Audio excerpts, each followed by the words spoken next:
Price லார்டுங்க. ரொம்ப நல்லா இருப்பீங்க. ஆண்டவராகிய இயேசுவின் நாமத்தில் நம்புகிறேன். தினம் ஒரு தேன்துளி என்கிற வேத பகுதியில் உங்களை சந்திப்பதில் மிகுந்த மகிழ்ச்சி அடைகிறேங்க. இன்றைக்கு தியானத்துக்கு எடுத்துக்கொள்ளப்பட்ட பகுதி 1 நாளாகமத்தின் புத்தகம் 22ஆம் அதிகாரம் 16வது வசனத்தில் ஒரு பகுதியை வாசிக்கிறோம்.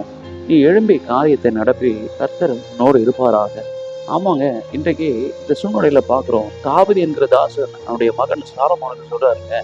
ஏன்னா ஒரு பெரிய காரியம் அவர் செய்யணுங்க. ஒரு பெரிய வேலையை அவர் செய்ய வேண்டியது இருக்கு. ஏன்னா கர்த்தருடைய ஆலயத்தை கட்டுமான பணியை இந்த சாலமோன் ஏறெடுக்க வேண்டுங்க. இது போல ஒரு பெரிய ப்ராஜெக்ட், ஒரு பெரிய திட்டத்தோடு நீங்க இந்த வேலையை நடத்தணும் என்று கலங்கி கொண்டிருக்கிறீங்களா? எனக்கு யாரும் இல்லை, எனக்கு யார் துணையா இருக்கிறாங்க, நான் எப்படி இந்த காரியத்தை செய்ய போறேன் என்று அங்கலாய்த்து கொண்டிருக்கிறீங்களா?